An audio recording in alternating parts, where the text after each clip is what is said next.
السلام علیکم YouTube viewers, کیسے ہیں آپ لوگ؟ امید ہے کہ آپ لوگ خیریت سے ہوں گے۔ اللہ تعالیٰ ہمیشہ آپ کو اپنے گھروں میں خوش اور آباد رکھے۔ Welcome back to my channel. تو جیسا کہ آج شاید آپ کو میری آواز سے لگ رہا ہوگا کہ میرا جو ہے نا وہ کافی زیادہ فلو ہوا ہے اور ناک بند ہے، گلا بھی خراب ہو رہا ہے اور دن بدن جو ہے نا یہ چیزیں بڑھتی جا رہی ہیں۔ تو اینی ویز آج کا ولاگ شروع کرتے ہیں، اور یہاں پہ میں بنا رہی ہوں پراٹھا اپنے ہسبینڈ کے لیے، چائے not for on line my husband, بلکہ میں اپنے لیے بھی پراٹھا بنا رہی تھی۔ ہم سب آج پراٹھا میرا کھانے کو دل کر رہا تھا، اور اب جو بیٹے کی طبیعت ہے وہ بھی خراب ہے، میرا گلا بھی خراب ہے، پتہ نہیں میرا باقی کا دن کیسے گزرے گا۔ اور ابھی بس ناشتے بن رہے ہیں، اور ابھی آپ کو ناشتہ بنا کے دکھاتے ہیں۔ تو بس جی ہم لوگوں نے ناشتہ کیا اور اس کے بعد برتن وغیرہ سمیٹے، اور اس کے بعد مجھے آج گھر سے باہر کام تھا تو ہم لوگ وہاں گئے۔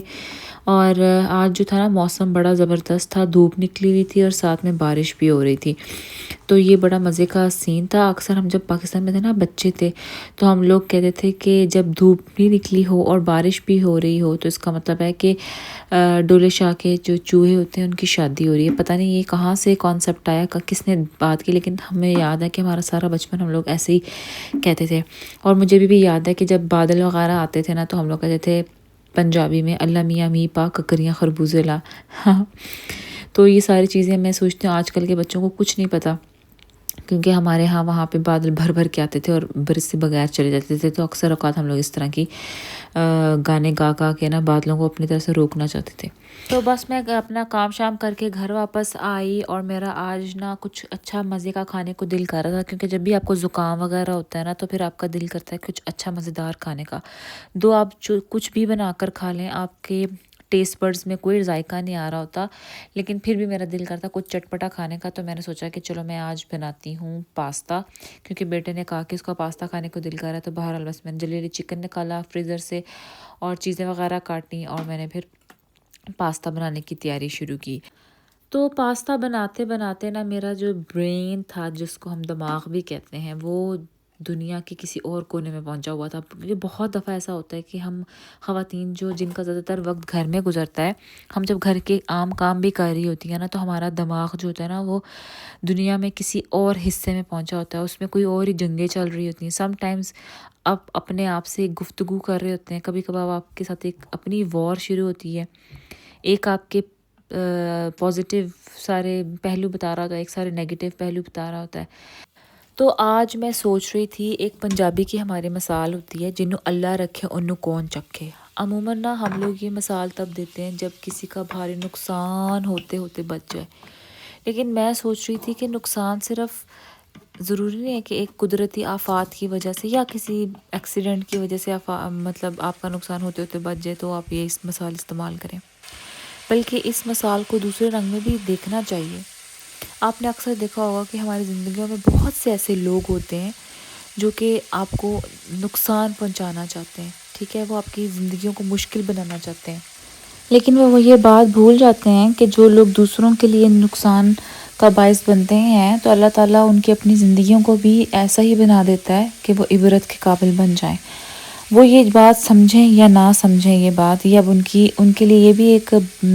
بدقسمتی ہے کہ اگر کسی کے ساتھ ایسا ہو رہا ہے، وہ یہ ریئلائز نہیں کر پا رہا کہ میرے ساتھ جو اپنی زندگی میں اتنا برا ہو رہا ہے وہ اسی وجہ سے ہے کہ میں دوسروں کی زندگیوں کے ساتھ خراب کام کرتا ہوں۔ کیونکہ اللہ تعالیٰ نے تو صاف صاف کہہ دیا ہے کہ اللہ تعالیٰ کی ذات کے ہاتھ میں یہ ساری چیزیں ہیں کہ وہ جس کو چاہے عزت دے، جس کو چاہے ذلت دے، ٹھیک ہے۔ اور اگر اللہ تعالیٰ نے کسی کے حق میں لکھ دیا ہے کہ اس کی نقصان پہنچنا ہے تو کوئی دنیا کا انسان اس کو بچا نہیں سکتا سوائے خدا کی ذات کے، اور اگر کسی چیز کا فائدہ لکھ دیا اللہ نے تو وہ اس چیز کو فائدہ حاصل کر کے رہے گا، کوئی بھی نہیں اس کو مطلب روک سکتا انسان کہ وہ روک دے اس کا فائدہ نہ ہو سکے۔ مجھے لگتا ہے کہ جو لوگ دوسروں کی عزتوں کو پامال کرنے کی کوشش کرتے ہیں نا، وہ یہ بات بھول جاتے ہیں، وہ اصل میں خدا تعالیٰ کے ساتھ لڑائی کرتے ہیں۔ ایسے لوگ، میں آپ کو بتاؤں، وہ اس بندے کے ساتھ نہیں کرتے۔ اکثر لوگ ہم دیکھتے ہیں کہ کسی کے پاس کسی بھی طرح سے وہ ہم سے بہتر ہیں تو وہ اس سے انسیکیور ہو جاتے ہیں، جیلس ہو جاتے ہیں، حسد کرنے لگتے ہیں، ٹھیک ہے، اور اپنی انسیکیورٹی کے اندر وہ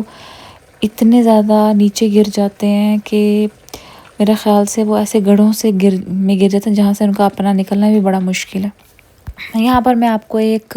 واقعہ سنانا چاہتی ہوں کہ ایک دفعہ رسول پاک صلی اللہ علیہ وآلہ وسلم کے پاس ایک بندہ آیا اور اس نے کہا کہ یا رسول اللہ، مجھے نا خوبصورت کپڑے پہننا اور اچھا دکھنا بہت پسند ہے، تو کیا یہ تکبر تو نہیں ہے؟ تو آپ نے فرمایا نہیں، یہ تکبر نہیں ہے، اللہ تعالیٰ کو حسن پسند ہے، اس نے ہر چیز حسن سے پیدا کیا اور وہ خود بھی خوبصورت ہے اور اس کو خوبصورتی پسند ہے، تو یہ تکبر نہیں ہے۔ تو پھر اس نے پوچھا کہ تکبر کیا ہے؟ تو آپ صلی اللہ علیہ وسلم نے فرمایا کہ تکبر یہ ہے کہ تم جو ہو اپنے دوسرے بہن بھائیوں کو، یعنی کہ اپنے ارد گرد کے لوگوں کو حقیر سمجھو۔ حقیر سے مراد ہے کہ کسی بھی طرح سے، یعنی کہ اگر تمہارا کپڑا لتھا پہننا اس نیت کے ساتھ ہے کہ تم دوسروں کو نیچا دکھاؤ یہ پہن کے کہ واہ بھائی واہ، میں نے تو آج بہت اچھا پہنا ہوا ہے، تم لوگ اس قابل نہیں ہو، یا تم اپنے چہروں کے شکلوں کے اوپر اپنی تکبر کرو کہ ہم تو بہت خوبصورت ہیں، یا ہمارا رنگ جو ہے یا ہماری نسل جو ہے وہ بہت اعلیٰ ہے، یا پھر آپ اپنی پڑھائی کے اوپر تکبر کریں کہ میں نے تو بڑی اعلیٰ تعلیم حاصل کی ہوئی ہے، یا آپ اپنی اولاد کے اوپر تکبر کریں کہ ہماری اولاد تو بڑی کوئی توپ چیز ہے اور تمہاری اولاد تو کسی قابل نہیں، تو یہ تکبر ہے۔ اور دوسرا تکبر کیا ہے؟ دوسرا تکبر یہ ہے کہ انکار کرنا حق بات سے، یعنی اگر تمہارے سامنے سچی بات رکھی جائے اور تم جو ہو ڈھیٹ ہو کر تکبر کا مظاہرہ کرو اور اس بات کو نہ مانو۔ اگر تمہاری اپنی غلطی ہو، تم اپنی غلطی کو نہ مانو بلکہ ڈھیٹ ہو کر ایکسپلینیشن دیتے رہو،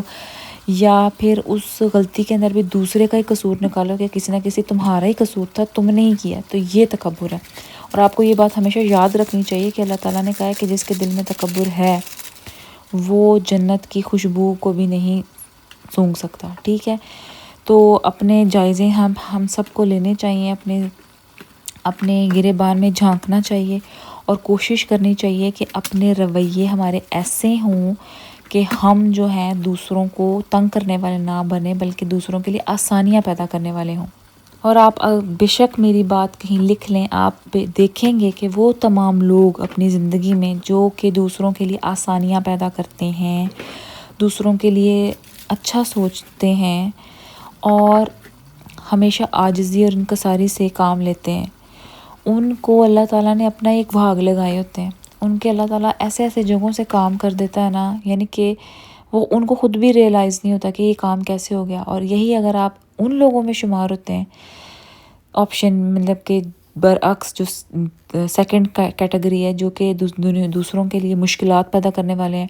تو آپ کا ہر کام میں رکاوٹ پیدا ہوگی، آپ کے ہر کام میں بدمزگی پیدا ہوگی، آپ کا ذہن کبھی سکون نہیں پائے گا۔ اگر تو آپ کو پتہ ہے کہ ذہنی سکون کیا چیز ہے تو آپ کو اس کی قدر ہوگی۔ جن لوگوں کے پاس ذہنی سکون ہے نا، ان کو پتہ ہے کہ اس کی قدر کیا ہے، اور وہ جانتے ہیں کہ اس سے بڑی لگژری کوئی نہیں کہ اگر آپ رات کو پرسکون ہو کر سوئیں اور آپ کا ذہن جو ہے وہ پیسفل ہے۔